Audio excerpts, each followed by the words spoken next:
que um rei chamado Balaque, o rei lá dos Moabitas, fica sabendo, e ele vai lá conferir, e ele vê o quão grande, quão numeroso é o povo de Israel. Alguns historiadores dizem que, quando eles chegaram neste ponto da história, eram cerca de 600.000 homens de 20 anos para cima, homens de guerra, homens que tinham idade para guerrear. 600.000 homens. Fazendo ali uma conta rápida, que cada homem seja casado, então teria mais uma mulher para cada homem.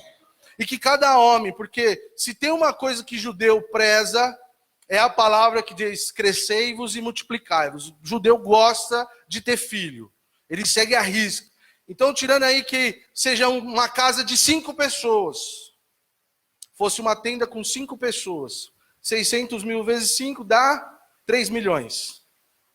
Então imagina o rei subir no monte, olhando e falando assim, rapaz, que multidão é essa?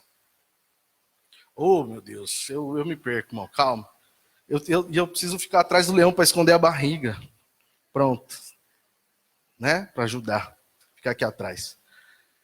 E são muitas pessoas, muito numerosas. E acontece uma coisa muito interessante nessa parte da história, porque o rei Balaque, ele não se espanta apenas com o número de pessoas, ele não fica espantado apenas com a quantidade de israelitas que se apresentam diante dele. Ele teme, ele fica temeroso com a situação, porque ele ouve falar do que Deus fez na vida deles lá no Egito. É algo que aconteceu há um tempo atrás, mas que vem ecoando, e vem se espalhando essa notícia na terra, e chega até Balaque, e Balaque fala, meu Deus, né? Ele não falou meu Deus, mas ele disse, e agora? O Deus deles é muito poderoso.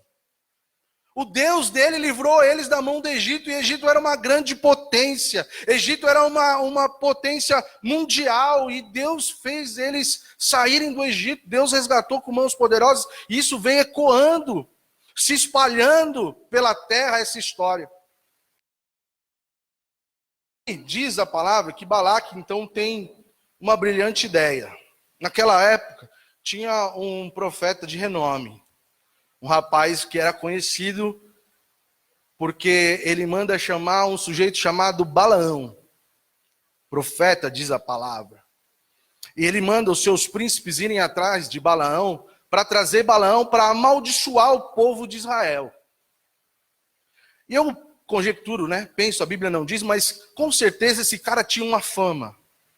Porque o cara não ia mandar contratar alguém, levar uma proposta de que ia dar muito dinheiro para essa pessoa amaldiçoar um povo, se essa pessoa já não tivesse tido grandes feitos, se ele já não tivesse uma fama. Fala, alguma coisa acontece. Então Balaão, ele tinha essa certa fama, ele tinha um certo status, que manda chamar Balaão, o profeta. E é interessante que quando os príncipes chegam a Balaão e fazem a proposta, Balaão, ele fala o seguinte, ele fala, ó, vocês passem essa noite aqui, eu vou orar a Deus, e o que Deus me disser, eu vou fazer. Muito interessante isso. Os homens então montam um acampamento ali, passam a noite, no dia seguinte, ele diz o seguinte, olha, avisa Balaque que Deus não me deixou subir. Eu não vou com vocês. E aí então os príncipes voltam com a notícia. Balaque então fala, não, vai lá e fala que nós temos...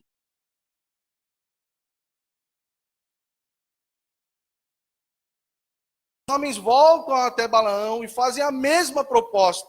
E o mais interessante de tudo, ao invés de ele falar assim, olha, Deus já disse,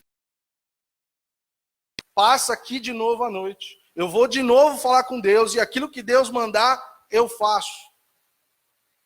E ele ficou ali à noite, diz a palavra que Deus veio até ele e falou com ele e disse, olha, você até vai, mas você só vai falar aquilo que eu colocar na sua boca. Você só vai abrir a boca para dizer aquilo que eu vou colocar. E assim ele disse para os príncipes. E aí então eles saíram para ir ao encontro de Balaque. E aí você conhece a história, eles estão ao caminho e de repente a mula, né, o jumento que carrega Balaão, para e começa um anjo do Senhor à frente com uma espada desembainhada e Balaão ele não consegue enxergar o jumento, ele começa a bater e por 3 vezes ele espanca, até então que a jumenta vira para ele e fala assim, rapaz, por que você está me batendo? Você não está vendo que está à nossa frente um anjo do Senhor, e quando Balaão olha, ele vê o anjo com a espada desembainhada. Diz a palavra que ele cai em terra e ele diz para o anjo que ele ia fazer somente a vontade de Deus. E eu acho interessante porque Deus permitiu. E no meio do caminho, o anjo apareceu para ele. Muito interessante isso. Mas aí a palavra de Deus diz que Balaão vai e chega e sobe no monte e monta 7 altares, monta sacrifícios a Deus, faz o sacrifício. E ele diz para Balaque, eu vou, mas eu só vou dizer aquilo que Deus permitir que eu diga. Balaque então concorda e ele sobe no monte, ele estende as mãos e ele só consegue abençoar o povo. Balaque ele fica irado, ele fala, não, mas eu te contratei a peso de ouro, eu vou te dar muita grana para você amaldiçoar. E ao invés de você amaldiçoar, você abençoa. Ele diz, é porque eu falei, eu só vou falar aquilo que Deus disser. E Deus disse para eu abençoar. E aí Balaque diz, não, então vamos ali no outro monte, que aí você vai conseguir ver só o finalzinho, só os últimos ali do povo de Israel, e dali você profetiza a maldição. E aí, eles vão até aquele monte, e mais uma vez, Balaão, aliás, só consegue abençoar o povo de Israel.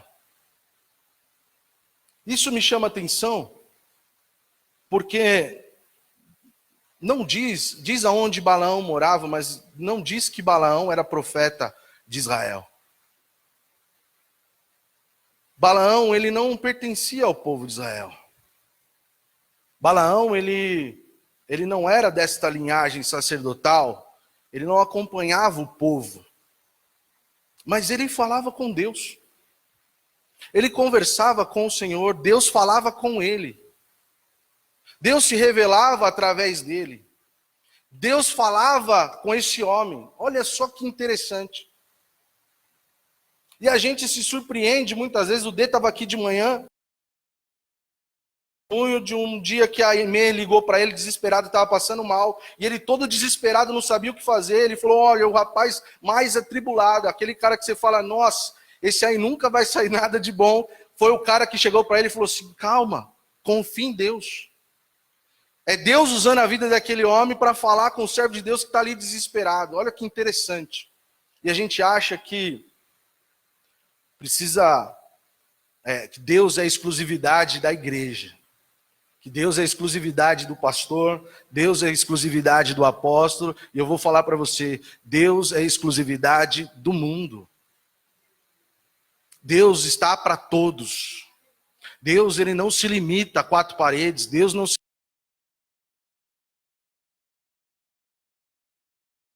separado, Deus, ele faz o que ele quiser.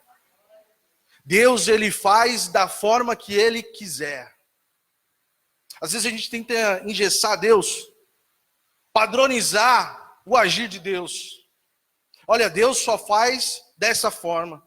Ou Deus só faz isso quando nós fazemos isso. A gente tenta moldar o agir de Deus, aquilo que a gente acredita. E Deus, ele não se prende a isso. Mas olha só que interessante. Diz que o rei se assustou com os israelitas. Teve medo dos israelitas. Teve medo do que Deus fez para com eles, fez a favor deles. E eu vou chegar depois num ponto da história, mas você vai ver que lá no futuro, mais para frente na história, quando Moisés envia os espias, eles dizem que a terra é muito boa, Jericó era muito boa, a terra era realmente, Canaã era muito boa. Porém, aos olhos dos habitantes, e deles, eles eram como gafanhotos. Isso me chama a atenção porque às vezes nós, como povo de Deus, como os filhos do Senhor, nós não temos a real visão de quem nós somos. Às vezes as pessoas de fora olham e conseguem glorificar a Deus através da sua vida. E você mesmo, por estar atravessando algumas coisas, não consegue ter a real visão de quem você é. Um rei temeu quando ficou sabendo que eles iam chegar. Mas ele, quando se depararam com os inimigos, eles se diminuíram. E quantas vezes você, meu irmão, você passa ou enfrenta alguma dificuldade, passa por um momento de luta e você, diante deste problema, você se inferioriza. Você diz que não vai dar certo. Você mesmo diz que não vai conseguir vencer. Você não consegue enxergar e enfrentar como você mesmo deveria. Sabe aquela coisa de ter a mente de Davi? Davi, quando foi diante do gigante, ele não viu.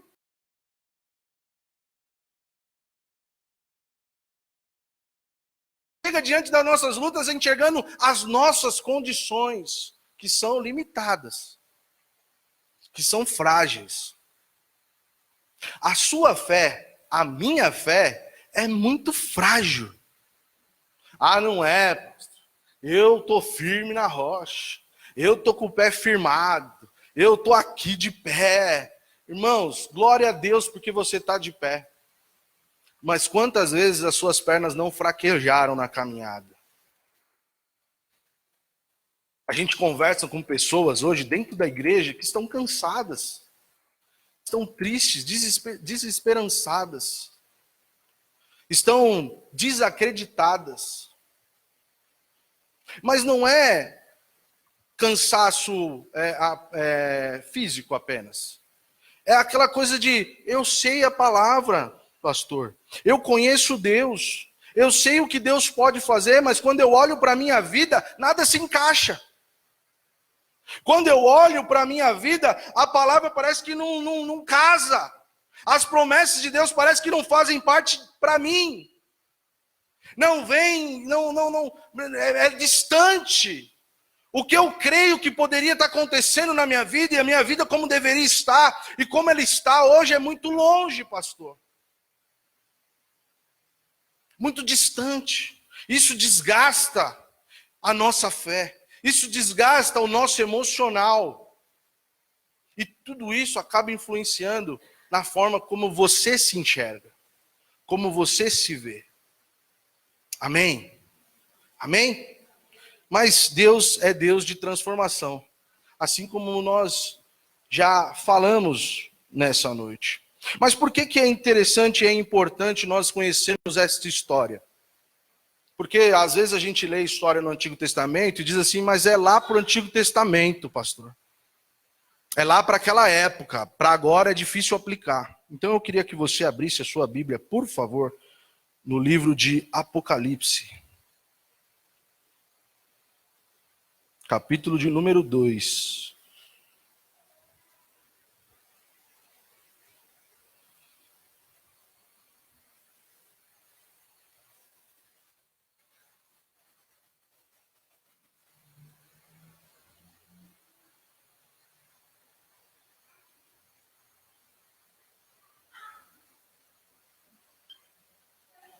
Capítulo de número 2, a partir do verso 12,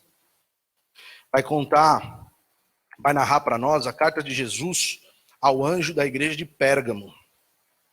Amém? Eu vou ler só a parte do versículo 14. Diz assim: mas algumas poucas coisas tenho contra ti, porque tem lá os que seguem a doutrina de Balaão, a qual ensinava Balaque a lançar tropeços diante dos filhos de Israel, para que comessem dos sacrifícios da idolatria e se prostituíssem. Irmãos, de Números até Apocalipse, tem muita história. Existe uma grande lacuna de tempo, de Números, a história de Balaão e Balaque, para Apocalipse. Quando João está descrevendo as cartas do Apocalipse, existe um grande espaço de tempo. Mas Jesus, ele é categórico em afirmar para aquela igreja que ele tinha apenas algumas coisas contra eles. E que naquela igreja eles suportavam aqueles que seguiam as doutrinas de Balaão. Pastor, mas você disse que Balaão não conseguiu amaldiçoar o povo. Ele não conseguiu. Ele só abençoou. Tudo que ele abria a boca para falar era bênção. Tudo que ele iria falar contra o povo, ele só conseguia abençoar. Ele diz que quem poderia amaldiçoar aquilo que Deus abençoou? Mas que doutrina então é essa, pastor? Que o próprio Senhor Jesus está dizendo para a igreja. Olha só o perigo que aconteceu. Depois dele não conseguir lançar maldição, ele ensinou Balaque como fazer o povo se tornar amaldiçoado. Ele não conseguiu amaldiçoar, mas ele encontrou uma forma e ensinou Balaque uma forma do próprio povo se amaldiçoar. Está dando para entender? Ele não lançou uma palavra de maldição, mas ele encontrou uma maneira de fazer com que o próprio povo trouxesse essa maldição para eles. Ele disse para Balaque, olha, contra esse Deus não pode. Esse Deus a gente não vai conseguir. Mas existe um jeito, existe uma maneira de fazer acontecer, de você se tornar vencedor. É só você fazer o Deus deles se voltarem contra eles mesmos. Aí está a chave da nossa vitória, Balaque. Aí está a chave da sua vitória. É aí que você vai conseguir. É só você, de uma forma sutil, fazer com que esse povo peque e que a ira do Senhor venha sobre eles. Então Balaão sugere a Balaque, olha, envia mulheres. Envia as mais bonitas, as belas. E esse povo então vai se prostituir. Só que a prostituição vai existir um preço, Balaque. Qual vai ser o preço, Balaão? O preço é que eles comam do sacrifício, que eles idolatrem os nossos deuses, os seus deuses. Então eles vão se prostituir na carne e vão se prostituir espiritualmente. Sabe uma coisa interessante, irmãos? Uma coisa muito interessante. Satanás não se apresenta vermelho, de chifrinho, com tridente. Muito menos ele tem um crachá dizendo quem ele é. Satanás, ele não vai se apresentar na figura que você imagina. Tinha um pastor amigo meu, que ele disse que Satanás era o cabeça de guidão. Uns dizem o cinzento, maligno. Talvez você já conjecturou, talvez você já imaginou a forma do mal de Satanás. Mas ele não se apresenta, e ele não precisa se apresentar dessa maneira. Sabe por quê? Porque se ele se apresentasse, se ele se transfigurasse na sua frente dessa maneira, das duas uma, irmão. Ou você teria fé para mandar ele embora, ou você correria. Simples assim. Simples assim. Sim ou não? Você está vendo a coisa, você está vendo ele ali. Ou você manda ele embora, ou você foge de medo. Das duas uma. Ele não precisa vir para você contando mentiras. Ele não precisa vir para você descaradamente tentar te iludir com mentiras. Porque talvez se ele vier dessa forma, você saca na hora. Satanás, arreda-te. Mas ele vem de maneira sutil fazer com que você duvide de uma verdade. Que você desacredite da verdade. Pastor, mas não é a mesma coisa, não. Eu contar para você uma mentira é uma coisa. eu te convencer da verdade que você acredita, que não é possível você viver isso, é outra totalmente diferente. E Satanás, ele tem usado esta ferramenta, essa forma, nos dias de hoje. Ele não precisa te fazer não vir para a igreja. Ele não precisa te impedir de estar aqui hoje, ou estar ouvindo essa ministração através do Facebook. Ele não precisa te impedir de participar de alguma coisa. Basta ele fazer com que você duvide daquilo que é pregado. É só ele fazer com que você duvide que aquilo que você está fazendo é a verdade. Está dando para entender? Assim foi com Eva. A serpente não falou nenhuma mentira para ela. Ele apenas convenceu ela de que a verdade que ela acreditava não era tão verdade assim. E assim ela caiu. E olha só que forma sutil que acontece. E Jesus está alertando esta igreja, está nos alertando aqui nessa noite. O problema não é quando estamos descaradamente na prostituição. O problema não é quando estamos descaradamente mentindo. O problema não é quando estamos descaradamente vivendo tudo aquilo que Gálatas fala, que são os frutos da carne. O problema é quando isso é sutil dentro da igreja. O problema é que quando eu falo, olha, precisamos estar unidos, viu, intercessão? Precisamos estar juntos. E aí eu faço acepção de pessoas. Eu falo, essa aqui é mais minha amiga, aquela ali não é tanto. Então, deixa para lá ela.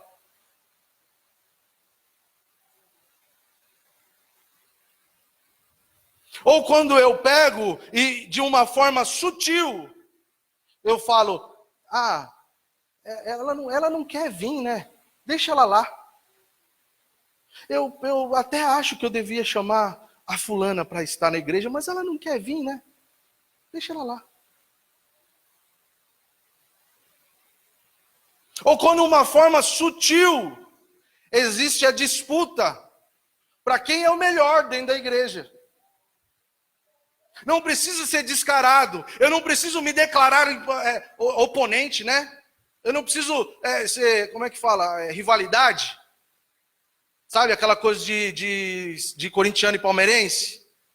De Inter. Tem uma propaganda na TV do futebol, que aí o cara tá, torcida do Grêmio, ele tá num bar, e aí tudo do Grêmio. Aí ele chega pro garçom, tem internet? Aí ele fala, internet? Aqui só tem Grêmio Net. Sabe aquela coisa de rivalidade escancarada? Um não gosta do outro. Um não consegue ver a felicidade. Um não consegue estar feliz com a vitória do outro. Eu duvido que um corintiano é capaz de comemorar um título do Palmeiras. Eu duvido. E vice-versa. Mas é descarada a rivalidade. O problema é quando essa rivalidade é sutil dentro da igreja. Eu não sou declarado rival dele, mas eu não gosto dele. Eu não declarei que eu não gosto da Neuci. Eu não gosto, viu, Neuci? É só... Eu não declarei, mas por trás dos bastidores eu chego pro meu amigo, pro William, que é meu discípulo, William, eu não vou com a cara da Neuci? Vem lá da Zona Leste causar aqui na Zona Norte? Não é legal não. Tá dando para entender?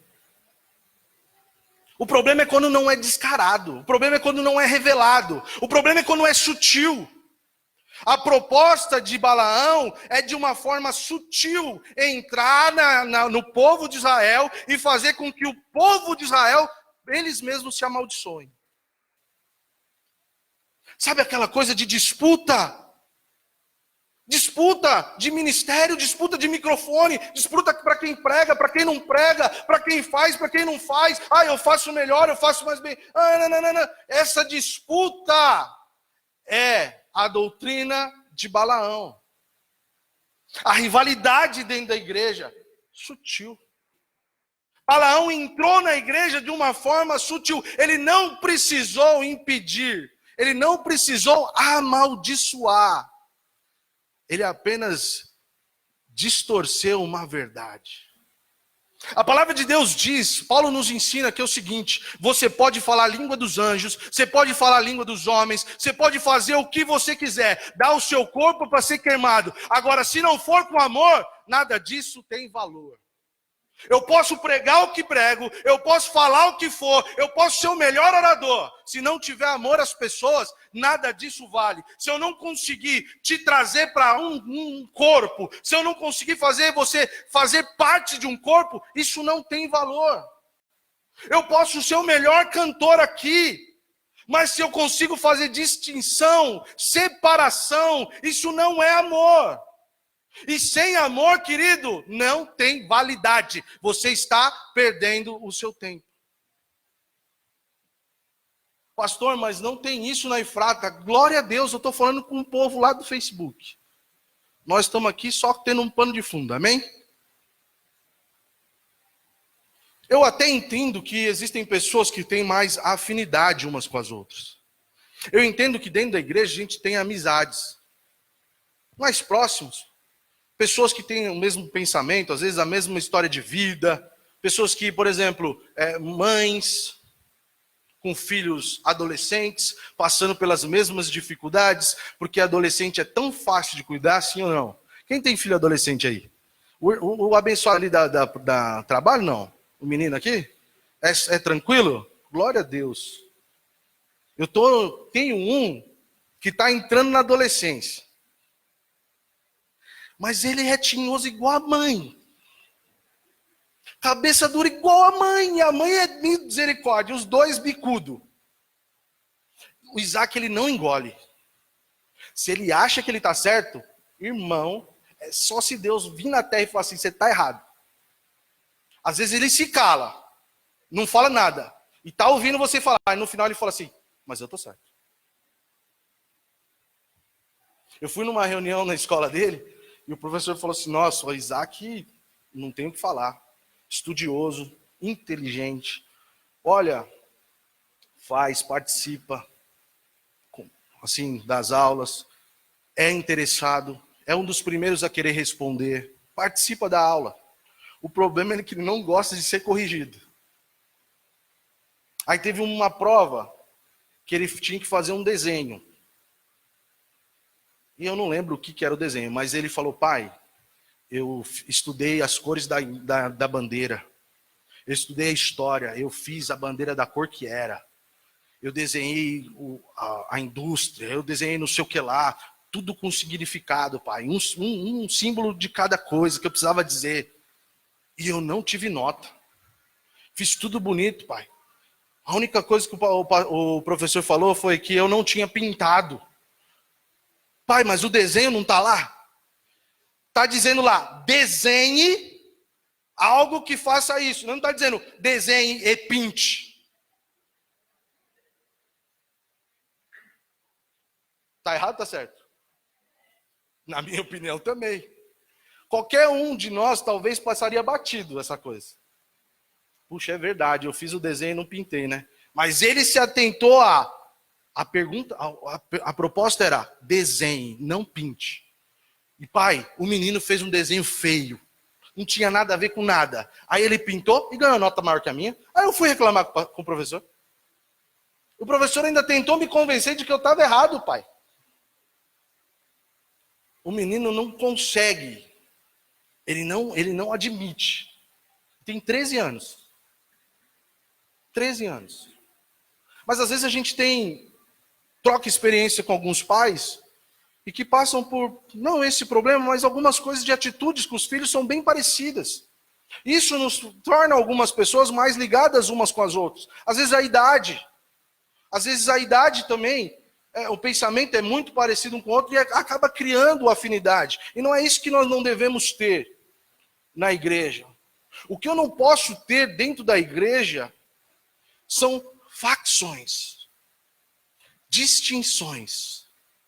Só porque eu não concordo com tal pessoa, eu não consigo fazer com que ela faça parte da minha vida. Só porque eu discordo de tal coisa, aquela pessoa não faz sentido estar perto de mim.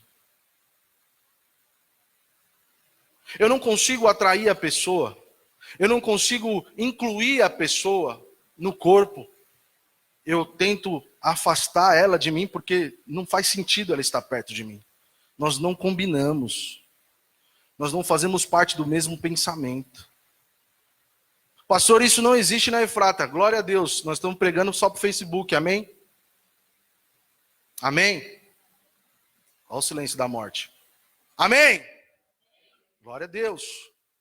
Irmãos, é essa doutrina que Balaão coloca.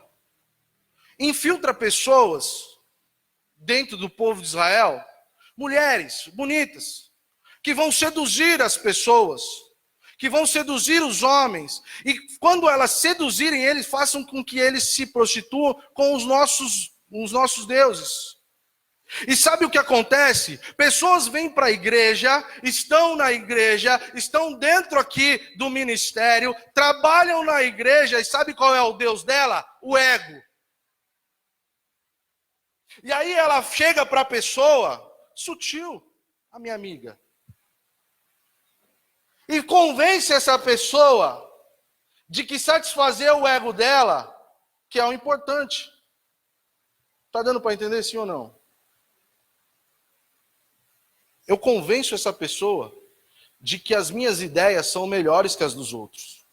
Eu convenço essas pessoas de que a minha pregação é melhor do que a dos outros. Eu consigo convencer essas pessoas que eu preciso pregar muito mais do que prego dentro da igreja.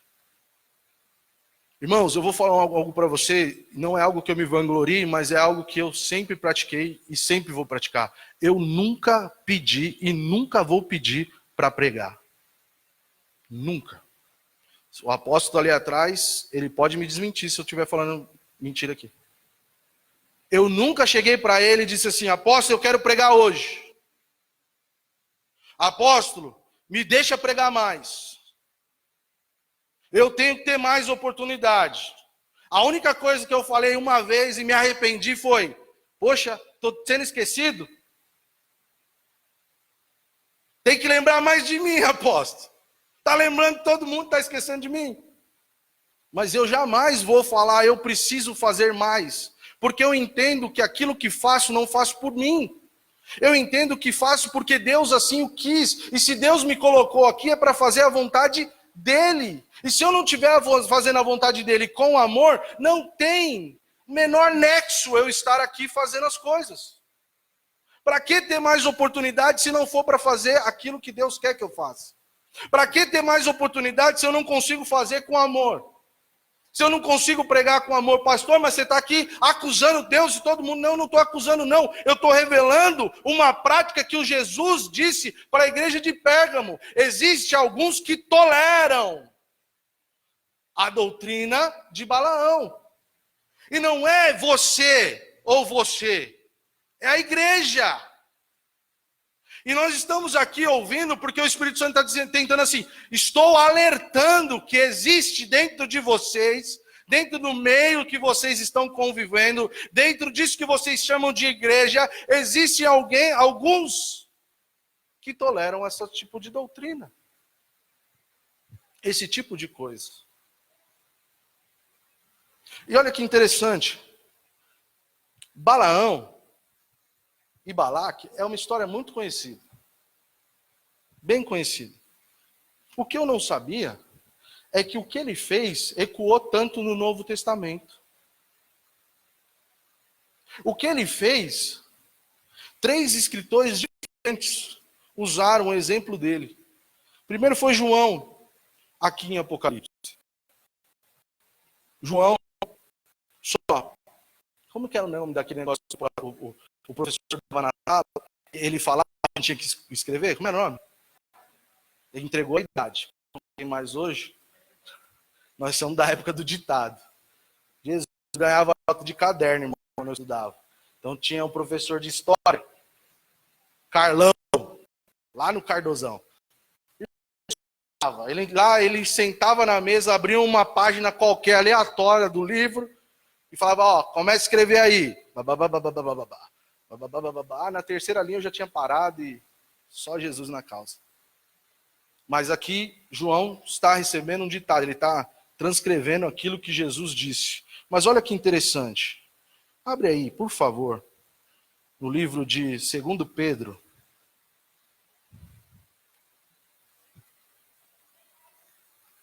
Capítulo de número 2. Segunda epístola de Pedro. Capítulo de número 2.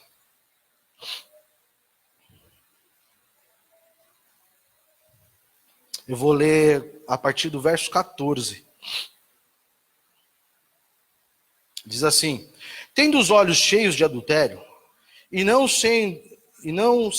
cessando de pecar, engodando as almas inconstantes, tendo o coração excitado na avareza, filhos de maldição, aos quais, deixando o caminho direito, erraram segundo o caminho de Balaão, filho de Beor, que amou o prêmio da injustiça.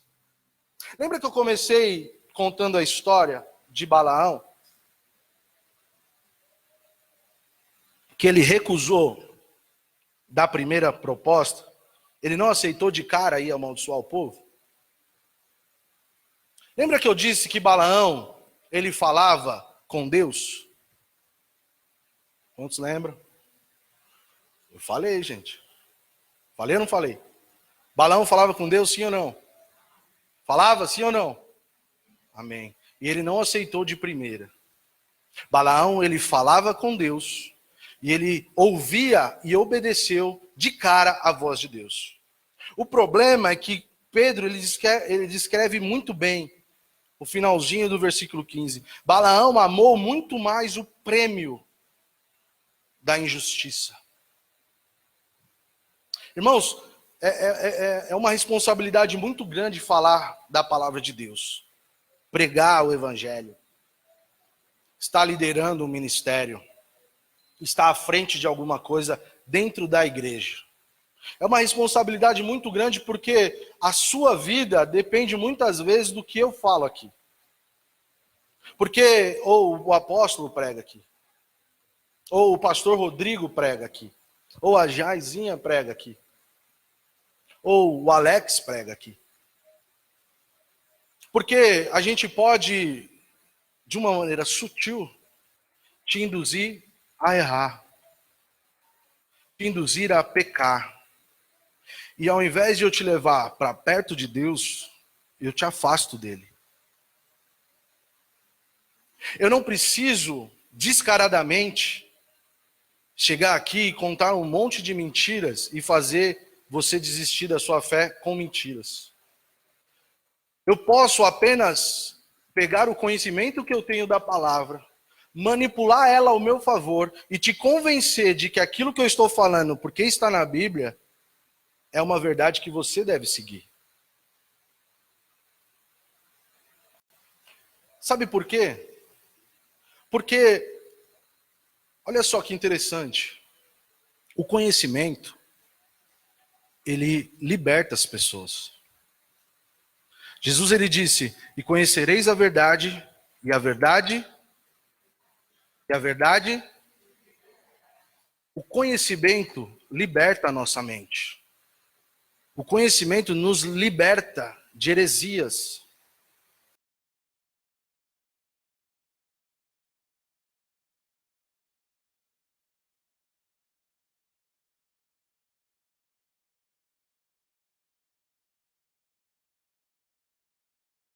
E a fé vem através do ouvir, e ouvir a palavra, e o ouvir, não.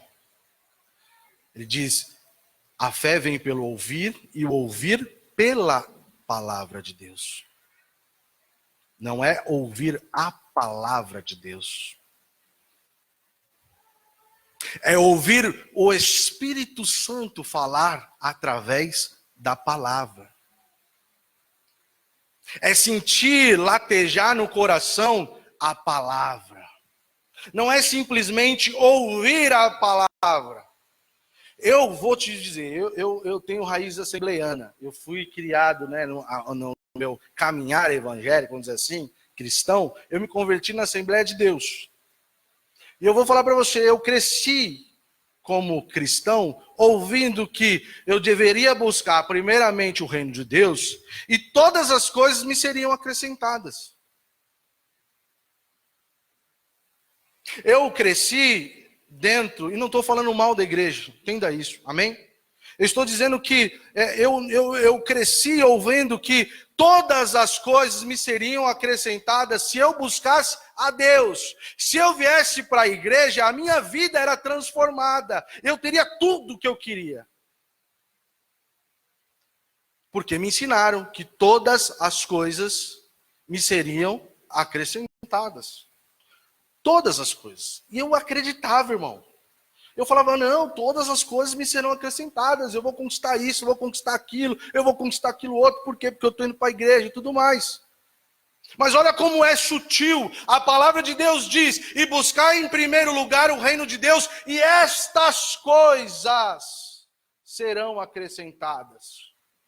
Ou as demais coisas, e não todas as coisas. E que coisas são essas, pastor? Porque eu não conheço, eu fico prisioneiro de uma mentira. Sutil, mas é uma mentira. Talvez não por propósito, não porque uma pessoa falou que quis fazer isso, falar, não, eu vou enganar ele, eu vou fazer isso. Não, mas de uma forma sutil, ele te induziu a errar.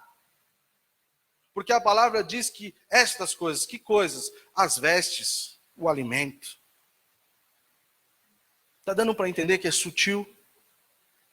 Balaão não precisa fazer grandes estardalhaços. Sabe o problema? O problema é que nós valorizamos as coisas que estão escancaradas. Uma vez, eu trabalhava numa loja aqui no Tucuruvi.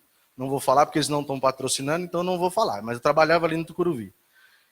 E o meu vizinho de frente,